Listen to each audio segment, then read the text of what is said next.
नमस्कार प्यारे मित्रों, कैसे हैं आप सभी। सेवास क्लासेस में आप सबों का स्वागत है। मैं शनि कुमार सिन्हा। चलिए हम लोग आगे बढ़ते हैं, समय की बर्बादी नहीं करेंगे। बहुत लंबा गैप हो चुका है, फेस्टिवल था, फिर पाँव में चोट लग गया था। ठीक है, चलिए अब हम लोग आगे बढ़ते हैं। तो हम लोग आज रीजनिंग करेंगे। ठीक है, मंडे है, मंडे का दिन रीजनिंग का दिन। तो क्या पढ़ेंगे भाई? तो देखो भाई, वर्बल रीजनिंग का अब समाप्त होने वाला है दौर। ठीक है, नॉन वर्बल में बहुत ही जल्द हम लोग आने वाले हैं। चलिए हम लोग आज देखते हैं एक नए चैप्टर जिसको हम लोग, बहुत ही छोटा चैप्टर है, बहुत ही आसान चैप्टर है, जिसको हम लोग एक क्लास में ही आपको समझाने का प्रयास करेंगे। ठीक है, बहुत ही कंसेप्चुअल है। अगर इसको समझ गए तो ज्यादा क्लासेस की आवश्यकता नहीं है। आप एग्जाम में बैठकर और देखकर ही हल कर सकते हैं। इसे पेन पेपर की भी आवश्यकता नहीं है। तो है क्या भाई? तो कथन, हम लोग ने सिलोजिज्म देखा ना, मिलता जुलता है। ठीक है, कथन एवं पूर्व धारणा, मतलब कि एक कथन दिया हुआ रहेगा, उसके आधार पर पूर्व धारणा लगाना होगा। कथन यानी वक्तव्य, कुछ कहेगा आपके सामने, इसके आधार पर आपको पूर्व धारणा करना है। पूर्व धारणा मतलब क्या होता है? अनुमान लगाना, अनुमान लगाना। अच्छा भाई, आपके घर से ही लेते हैं। आपके पिता की क्या इच्छा होती होगी? एक कथन है, एक पिता के दो पुत्र हैं। ठीक है, अब पिता के संबंध में पूर्व धारणा लगाना है, तो पिता की पुत्र से क्या पूर्व धारणा होती है, क्या अनुमान होता है? हमेशा पॉजिटिव चीजों को सोचना है, नेगेटिव नहीं सोचना है। ठीक है, पॉजिटिव क्या, कोई काम को होने की कामना करेंगे, नहीं होने की कामना तो नहीं ना कहेंगे। जब तक कि कथन कहे कि ये उसका जो बेटा है, दो बेटा है पिता का, एक नालायक है। ठीक है, जब तक नेगेटिव नहीं आ जाए, नेगेटिव सोचना नहीं है। सिलोजिज्म में भी हमने यही आपको समझाया था। तो पिता की कामना है हमारे बच्चे अच्छे से पढ़ेंगे, पूर्व धारणा का एक। ठीक है, एक ये कथन का ये निष्कर्ष भी कह सकते हैं, पूर्व धारणा कह सकते हैं, निष्कर्ष भी कह सकते हैं। ठीक है, दूसरा क्या हो सकता है? बच्चे पढ़ लिख कर बड़ा आदमी बनेंगे, बच्चे पढ़ लिख कर सरकारी जॉब लेंगे, बच्चे पढ़ लिख कर माँ बाप की सेवा करेंगे, बच्चे बड़े होकर माँ बाप की सेवा करेंगे। बहुत सारे पूर्व धारणा हो सकता है। अपने घर से ही लेके उठा के चलिए ना, आप अच्छे से, स्टेटमेंट है, आप बहुत ही अच्छे तरीके से पढ़ रहे हैं, परिणाम, एक परिणाम, पूर्ण धारणा क्या हो गया? परिणाम हो गया। सोचो ना भाई, रिजल्ट आपके सामने आते जाएगा, परिणाम हो गया। कथन है, आप बहुत अच्छे से तैयारी कर रहे हैं, सुबह उठते हैं, व्यायाम करते हैं, योग करते हैं और एक धारा में बहते हुए पढ़ाई पर लगे रहते हैं। ठीक है, तो क्या होता है? अब कोई दूसरा थर्ड पार्टी है, कोई भी क्या अनुमान लगाएगा? ये आपके पिता ही अनुमान लगाएगा, कोई भी अनुमान लगा सकता है। क्या लगाएगा भाई? तो अनुमान क्या है? वो बच्चा कुछ अच्छा करेगा भविष्य में, पहला। वो बच्चा अच्छा नौकरी लेगा, दूसरा। वो बच्चा अच्छा रैंक लाएगा, तीसरा। मतलब कई पूर्व धारणाएं हो सकते हैं। अब ऐसा तो नेगेटिव नहीं ना होगा, वो बच्चा बहुत अच्छा पढ़ रहा है, वो बच्चा कोई काम का नहीं है, वो बच्चा कुछ नहीं करेगा अपने जीवन में, ऐसा तो नहीं कर सकते। पॉजिटिव ही सोचेगा आदमी, पॉजिटिव ही थिंकिंग लाएगा, है कि नहीं? अब कहेगा फलाना का बेटा जो है नोटोरियस है, कुख्यात है, उसके बारे में ला सकते, वो गंदा काम करेगा, वो जेल जाएगा। तो ये सब उसके संबंध में हो सकता है। तो यही चीज है, एक कथन होगा, उसके आधार पर आपको पॉजिटिव अनुमान लगाना है, जो कि संभव हो। अब असंभव नहीं करना है कि 5 साल का बच्चा है, साइकिल चला रहा है, तो कहिएगा वो एरोप्लेन चलाएगा, वो नासा में जाएगा। अरे भाई, जितना संभव हो, जो सामने दिख रहा हो कि पॉजिटिविटी है, उसी पर हमें जाना है। चैप्टर खत्म, कुछ नहीं बचा है। एग्जाम्पल हम लोग देखते हैं। ठीक है, एग्जाम्पल देखेंगे, अच्छे से समझ में आएगा। देखिए बोर्ड पर आपके सामने एग्जाम्पल्स रखे हुए हैं। ठीक है, हम अपने पास देखते हैं, आप यहां बोर्ड पर देखिए। मिटाएं इसको, अच्छा रहने दो, कोई दिक्कत नहीं, नीचे सॉल्व कर लेंगे। कह रहा है, देखो भाई, आपका सबसे पहले आंसर जान लो। आंसर क्या है? आंसर ऑप्शन होंगे ए, बी, सी और डी। समझे? ये 4 ऑप्शन आपके सामने है। पहला ऑप्शन में पूर्व धारणा है, एक सही है। जो पूर्ण धारणा, यहां कथन के अनुसार 4 पूर्व धारणा होगा। ठीक है, वो कौन सा पूर्वधारणा सही है? दूसरा पूर्वधारणा सही है, एक और दो दोनों सही है, और कोई सही नहीं है, कोई सही नहीं है। ठीक है, अब इसी पर हम लोग टिक लगाएंगे, ए बी सी डी। ठीक है, अब आओ भाई हम लोग प्रश्न पर आते हैं, एग्जाम्पल पर आते हैं, तो अच्छे से समझ में आएगा। इसमें हम 1 घंटा तक चाहें तो आपके सामने मौखिक एग्जाम्पल आपके घर से ही लेके उठा के पटकते रहेंगे, लेकिन आपका समय बर्बाद करने से क्या फायदा? आप कंसेप्ट समझिए ना केवल, ठीक है ना। एक पॉजिटिव थिंकिंग रखना है, ये चैप्टर आपका खत्म। चलिए देखते हैं। एक अच्छे मैनेजर को चाहिए कि कर्मचारी से अच्छा काम ले सके। देखिए बोर्ड पर, कर्मचारी से अच्छा काम ले सके। ये कथन हो गया आपका। पूर्व धारणा क्या है? यह संभव है कि हर कर्मचारी से अच्छा काम लिया जा सके, पहला पूर्व धारणा। ठीक है, पूर्व धारणा नंबर 1 क्या है? अच्छा काम लिया जा सके। ठीक है, अच्छा काम लिया जा सके कर्मचारी से। ठीक है, दूसरा पूर्व धारणा मैनेजर से। देखिए भाई, एक कंपनी जब है तो उसमें मैनेजर भी होगा, कर्मचारी भी होगा, हर लोग और प्रबंधन करेगा, जो मैनेज करेगा, सबको देखेगा कि सही काम कर रहा है कि नहीं। कौन देखता है? तो मैनेजर। तो क्या कर रहा? मैनेजर से अपेक्षा होती है वे अपने कर्मचारियों से अच्छा काम ले सकेंगे। तो देखो भाई क्या है, कथन कह रहा है एक अच्छे मैनेजर को चाहिए कि कर्मचारी से अच्छा काम ले सके। ठीक है, अच्छा मैनेजर होने के लिए क्या है? कर्मचारी से अच्छा काम ले सके। तो पूर्वधारणा दूसरा भी यही तो कह रहा है, मैनेजर से अपेक्षा होती है। कंपनी मालिक को क्या है? बॉस को क्या है? ऑफिस ऑफ द बॉस को क्या है? Office boss of the office को क्या है? जो ऑफिस का मालिक है उसको क्या है? तो उसको अपेक्षा होती है कि मैनेजर के अंदर जितने कर्मचारी हैं, मैनेजर उससे अच्छा से काम ले सके। तो मैनेजर से अपेक्षा होती है वे अपने कर्मचारियों से अच्छा से काम ले सकें। तो मैनेजर से दूसरा अपेक्षा हो गया, जो कि कथन कह रहा है। कथन में भी यही है, एक अच्छा मैनेजर हर कर्मचारी से अच्छा से काम ले सके। तो आपका 1 नंबर भी सही है, हर एक कर्मचारी, यह संभव है हर कर्मचारी से अच्छा से काम लिया जा सके। एकदम संभव है भाई, इसलिए तो मैनेजर रखा है, इसलिए तो उसको रखा गया है कि भाई तुम अच्छा से काम कर सको।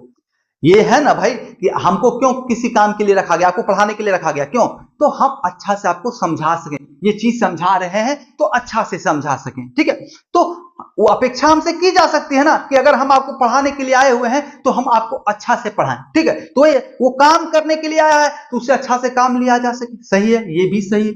उसके मैनेजर को क्या कर रहा है? एक अच्छा मैनेजर होने के लिए वो हर एक कर्मचारी से अच्छा से काम ले सके। तो मैनेजर से अपेक्षा होगी ही कि वो अच्छा से काम ले। तो दूसरा ऑप्शन भी सही, दूसरा पूर्वधारणा अनुमान भी सही हो गया। तो यानी अब यहां क्या? सी, ऑप्शन नंबर सी, यानी कि पूर्वधारणा 1 पूर्वधारणा 2 दोनों सही है, 1 और 2 दोनों सही है। ठीक है, यानी ऑप्शन नंबर सी आपका सही हो गया, कोई दिक्कत नहीं। अब आइए आगे हम लोग देखेंगे। देखिए एक ही बार में लिखने क्या था ना, ज्यादा समय बर्बाद ना हो जाए। अगला देखते हैं हम लोग क्वेश्चन क्या है। ज्यादा क्वेश्चन नहीं, 3-4 क्वेश्चन करेंगे, खत्म है, इसमें कुछ नहीं रखा हुआ है। देखो भाई, एक्स देश में कोई भी कर्मचारी सामूहिक सरकारी ड्यूटी करते समय उसके द्वारा कोई भी आपत्तिजनक कार्य को मुकदमे से उन्मुक्ति का दावा नहीं कर सकता है। ठीक है, एक्स देश है, कोई देश है, मान लो भाई भारत देश में ही कोई भी कर्मचारी, जैसे कोई भी कर्मचारी, सरकारी कर्मचारी मैं भी हूं, ठीक है, वो ड्यूटी करते समय मतलब जब काम कर रहा है उसके द्वारा किए गए कोई भी आपत्तिजनक कार्य, मतलब हम कोई गलत काम कर दिए, ठीक है, को आपत्तिजनक मतलब क्या? जिस पर दूसरे को अच्छा नहीं लगे, जो नियमानुसार गलत है, मुकदमे से उन्मुक्ति का दावा नहीं कर सकता। मुकदमा करके उसका उन्मूलन नहीं कर सकते हैं। ठीक है, मुकदमा करके उसका सही उन्मुक्ति नहीं कर सकते हैं। तो क्या कह रहा है? ये आपका कथन है। तो आपका पूर्वधारणा क्या होगा? बोर्ड पर देखिए भाई, सारा चीज लिखा हुआ आपके सामने, क्वेश्चन हमने बोर्ड पर रख दिया है। तो डिजिटल बोर्ड है नहीं कि हमने क्लिक किया और कर दिया। ठीक है, आपके लिए बहुत मेहनत कर रहे हैं, ठीक है ना। सिर्फ अपना प्यार दीजिए, बहुत ही जल्द लोन पर उठा के मैं ये करने वाला हूं। आपसे एक पैसा भी मेरे लिए हमें कोई गुंजाइश, हमें इच्छा नहीं है। ठीक है, आप मेहनत करें, अपने परिवार के लिए अच्छे से तरक्की करें, नौकरी लें, यही बहुत है। ठीक है, आइए क्या है भाई, सरकारी कथन देख लिया। सरकारी ड्यूटी निभाते समय पूर्वधारणा 1 यानी कि परिणाम 1, परिणाम क्या क्या हो सकता है? निभाते समय सरकारी कर्मचारी के आपत्तिजनक कार्य करने की संभावना रहती है। देखो भाई, यही कह रहा है कि सामूहिक कार्य में सरकारी कर्मचारी के द्वारा कोई आपत्तिजनक कार्य हो जाता है तो उसको मुकदमा द्वारा उन्मुक्ति नहीं किया सकता, मुकदमा नहीं कर सकते हो। ठीक है, हो सकता है कोई गलती हो जाए तो उस पर मुकदमा नहीं कि चल जाए हम कोर्ट, हाई कोर्ट। ठीक है, अब तो पीएमओ में जाने का है, कोई गलत हो गया चल जाओ पीएमओ, कोई निवारण नहीं देख रहा है, निवारण नहीं कर रहा है पीएमओ। कब? जब उससे हायर अथॉरिटी के पास गए, फिर वो नहीं सुना तो उससे हायर अथॉरिटी के पास जाएं, उसके बाद कोर्ट का दरवाजा खटखटाएंगे। ठीक है ना, तो इसका एक प्रोसीजर होता है। तो यहां कह रहा है कि सरकारी ड्यूटी निभाते समय सरकारी कर्मचारी के आपत्तिजनक कार्य करने की संभावना रहती है। जब पहले ही कथन में कह दिया कि आपत्तिजनक कार्य को मुकदमे से उन्मुक्ति नहीं किया जा सकता है, यानी उससे संभावना है कि गलत काम हो सकता है। अब जान के करे या अनजाने में भी बहुत सारी चीजें हो जाती है फैक्ट को नहीं जानने के कारण। ठीक है, तो आपका निष्कर्ष जो आपका पूर्व धारणा है एक, वो सही हो गया। ठीक है, आपत्तिजनक कार्य करने की संभावना रहती है। अब कोई घूसखोर है, जानते हो सिस्टम क्या है? देश में लोग चाहते हैं कि सब ईमानदार रहे, लेकिन जब खुद उस तंत्र में वो घुस जाएंगे तो वो सबसे बड़े बेईमान। वो चाहते हैं कहां से हमें पैसा मिले, ग्रैब कर ले, लपेट ले। ठीक है, तो शुरुआत में चाहते हैं हमें अंडमान निकोबार जाएं, हमें नौकरी मिले, सैलरी मिले, परिवार को अच्छे से चला सकें। जब नौकरी मिल जाती सोचते हैं कैसे पैसे कमाएं, गलत तरीके से, आपत्तिजनक तरीके से उसी की चर्चा हो रही है। दूसरा पूर्व धारणा, कानून की दृष्टि में सभी समान है। एकदम सही, कानून का दृष्टि में एक सरकारी कर्मचारी हो चाहे जो हो, उसमें कोई दिक्कत नहीं, सब समान है, A to Z समान है। ठीक है, सरकारी नौकरी में मतलब कानून की दृष्टि में सरकारी नौकर है चाहे प्रधानमंत्री है, कोई अंतर नहीं, सबके लिए समान है। ठीक है, आम पब्लिक हो, सरकारी नौकर हो, ये कोई भी हो, देश का व्यक्ति, नागरिक, सबके लिए समान है। एकदम सही है, कोई गलत नहीं कर रहा है। यह अनुमान लगाना है। ठीक है, कथन के अनुसार अनुमान लगाना है जो पॉजिटिव जो है बहुत हद तक संभव हो, ये नहीं कि दूर चला जाना है, तो ये संभव है। ठीक है, तो ये आपका दोनों सही, यानी यहां भी ऑप्शन नंबर सी सही हो जाएगा, यानी 1 और 2 दोनों पूर्व धारणाएं सही हैं। आइए हम लोग तीसरा देखते हैं। अगर नहीं समझ में आ रहा हो भाई कमेंट करो, आपका भाई आपके साथ है। अगर लग रहा हो कि हमें सर नहीं समझ में आ रहा है तो पूरा लंबा लिखूंगा हर एक कथन को, फिर सारे पूर्व धारणाओं को उसके बाद समझाऊंगा। ठीक है, लेकिन जुड़ो, कमेंट करो, आपके लिए हूं, मैं भी एक कर्मचारी हूं, लेकिन अपना समय निकालता हूं केवल आपके लिए कि मुफ्त शिक्षा आपको मिल सके, एक अच्छी शिक्षा मिल सके, व्यापार के चक्कर में आप ना फंसे। आइए चलिए, क्या है देखो भाई, अगला क्वेश्चन देखो। हालांकि रेलगाड़ी में अत्यधिक वृद्धि हुई है, हालांकि रेल भाड़े में अत्यधिक वृद्धि हुई है, तथापि तो यानी परिणाम स्वरूप प्राइवेट बसों के भाड़े अपरिवर्तित रहे हैं। यानी कि कह रहा है एक तरफ जहां रेल गाड़ी का भाड़ा फेर बढ़ गया है, उसके विपरीत जो है बस का भाड़ा नहीं है, सेम है।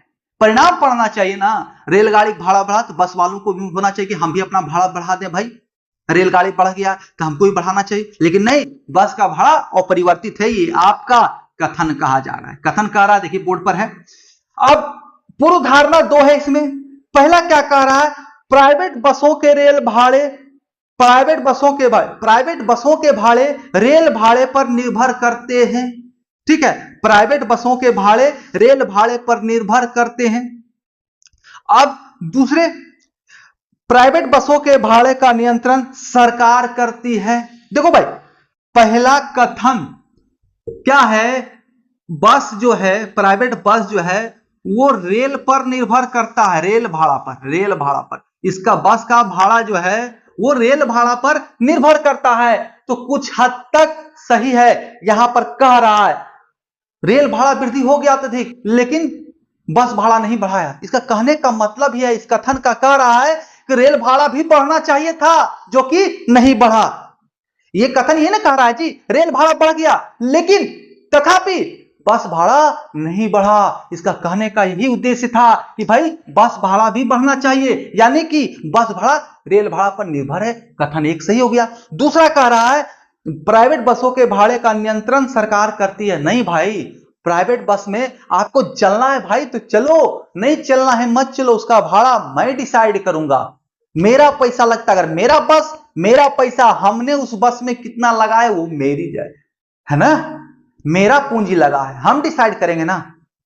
भले ही एक कमिटी होता है, एक समिति होता है और सब मिलके एक निश्चित स्थानों के भाड़े फिक्स करते हैं, लेकिन सरकार नहीं फिक्स करता है इस पर, ठीक है, सरकार का इन्वॉल्वमेंट नहीं होता है, डायरेक्टली नहीं होता है। तो ये निष्कर्ष नंबर 2 गलत हो जाएगा आपका, ठीक है। आइए, तो कौन सा ऑप्शन हो जाएगा सही? एक, केवल पूर्वधारणा एक सही है, दूसरा गलत है। तो आंसर एक, ये वाला आंसर, ये सी नहीं होगा।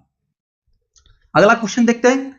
समझ में आ गया हो, नहीं समझ में आया हो तो कमेंट अवश्य करना मेरे भाई, ठीक है, और अच्छे से समझाएंगे, बोले ना पूरा लिख के समझाएंगे। आइए अगला देखिए, एक्स देश अपने पड़ोसी देशों के साथ दोस्ताना, ठीक, एक्स देश है, भारत देश है, ठीक है, भारत देश ही एक्स देश मान लो, भारत देश है, अपने पड़ोसी देशों के साथ दोस्ताना, सहयोगात्मक, पारस्परिक लाभदायक संबंधों के विकास के लिए बातचीत की प्रक्रिया पर कायम रहने के लिए वचनबद्ध रहेगा।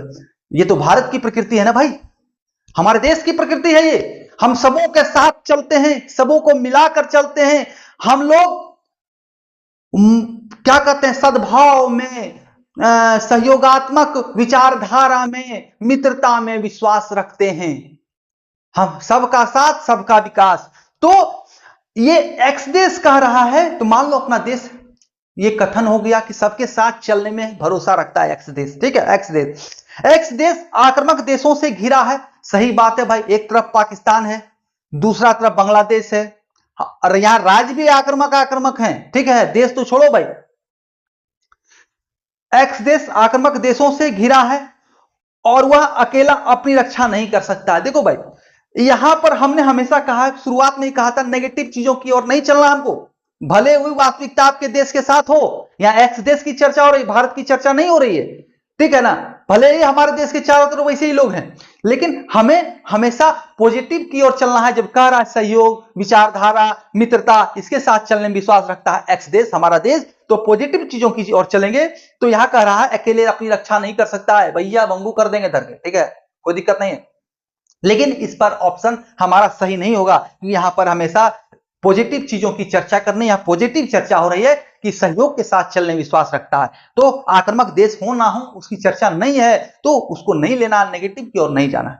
और दूसरा क्या, एक्स देश के अधिकतर पड़ोसी देश एक्स देश की चेष्टाओं का प्रतिकार कर सकते हैं, कहीं कह रहा है क्या, एक्स के अधिकतर पड़ोसी देश एक्स देश की चेष्टाओं का प्रतिकार कर सकते हैं, कर सकता होगा, लेकिन नेगेटिव चीजों पर नहीं जाना है, पॉजिटिव चीजों पर जाना है। हाँ, कहता फलाना दे वाई देश उसके साथ मित्रात्मक भाव रखना चाहता है ना, तब होता है वो पॉजिटिव, तो उसको आंसर लेते हम लोग, लेकिन इसको हम लोग नहीं लेंगे, ये भी नेगेटिव चीज है, तो नेगेटिव के साथ हमें नहीं चलना है, ठीक है ना।